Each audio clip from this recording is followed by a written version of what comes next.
যেহেতু আমাদের উপজেলাটা রেমিটেন্স যোদ্ধা কেন্দ্রিক, আমাদের প্রবাসী অনেক বাইরে আছে না, বিদেশে আছে। আপনারা যারা বিদেশে আছেন, এখানে কারা কারা বিদেশে ছিলেন বা পরিবারের বিদেশে আছে একটু হাত তোলেন তো। সবই বিদেশে। কুমিল্লা, আমি আমার বন্ধুরা মাঝে মাঝে একটা কথা বলে যে কুমিল্লার দেবিদ্বার উপজেলার প্রত্যেকটা হাড়ির ভাত বিদেশি টাকায় রান্না করা হয়। এটা কথাটা সত্য না? প্রত্যেকটা হাড়ির ভাত বিদেশি টাকায় রান্না করা হয়। অথচ বিদেশ যারা গেছেন বা যান, আপনারা জানেন হয়রানি শুরু হয় পাসপোর্ট অফিস থেকে। পাসপোর্ট অফিস থেকে হয়রানি শুরু হয় না?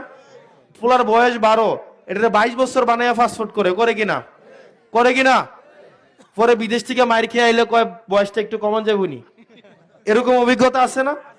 এই যে পাসপোর্ট অফিস থেকে দালালি শুরু হয়, ভিসাতে দালালি, বিদেশে পাঠায় বলে 60,000 টাকা বেতন দেয়, মাজরা বিষয় বেতন পায় 18,000 টাকা, 10,000 টাকা খাইয়া বাইতে 8,000 টাকা, মোবাইল বিল 3,000 টাকা, বাইতে 5,000 টাকা পাঠাইতে পারে না। এটা হয় কিনা? পরে জমি বেচা বাইতে আবার টাকা নেওয়ার লাগে, হয় কিনা? এইটা যে একটা তার উপরে যে জুলুম করা হয়েছে, মালিকের কাছে বিচারটাও দিতে পারে না, কারণ বাসাটা পারে না। যে মালিকের কাছে গিয়া কইব যে আমারে মিছা কথা কইয়া দালালে আনছে, এটাও এত কইতারে না। কেমনে কইব? বাসাও তো পারে না। ইশারা দিয়ে কতক্ষণ বুঝান যায়? ইশারা দিয়ে কে বুঝান যায়?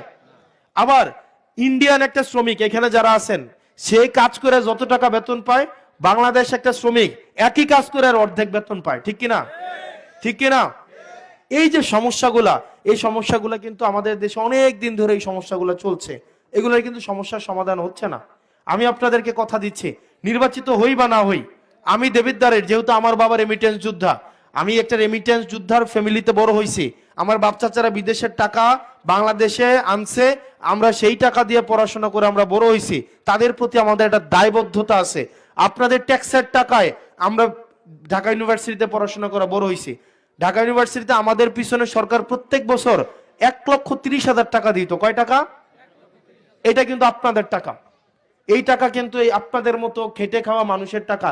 এটা দিয়ে আমরা পড়াশোনা করা বড় হয়েছি। আপনাদের প্রতি এখন আমাদের দায়বদ্ধতা আছে। আপনারা আমাকে ফ্রিতে পড়ান নাই। আমরা 36 টাকা বেতন দিছি হচ্ছে ইউনিভার্সিটিতে। কয় টাকা?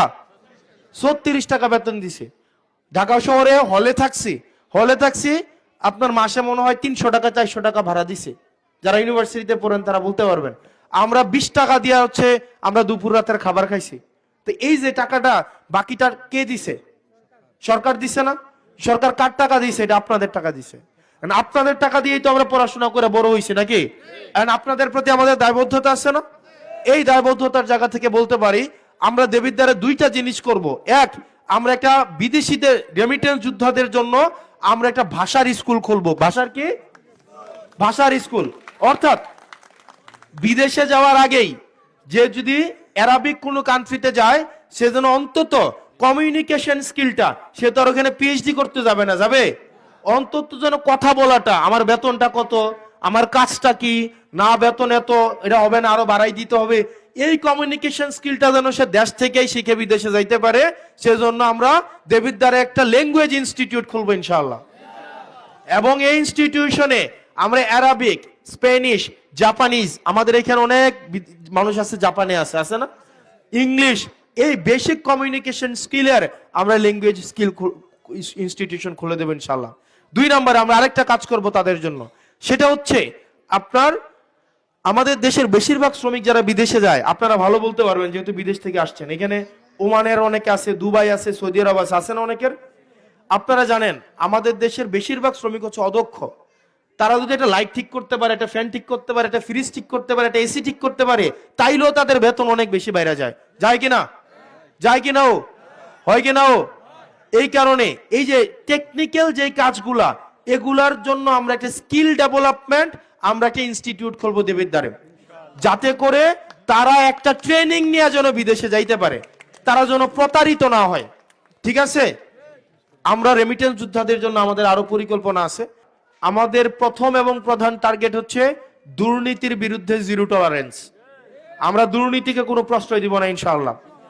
একই সাথে আমরা কৃষি, স্বাস্থ্য, অবকাঠামোগত এই জায়গাগুলোতে আমরা বিশেষ নজর দিব।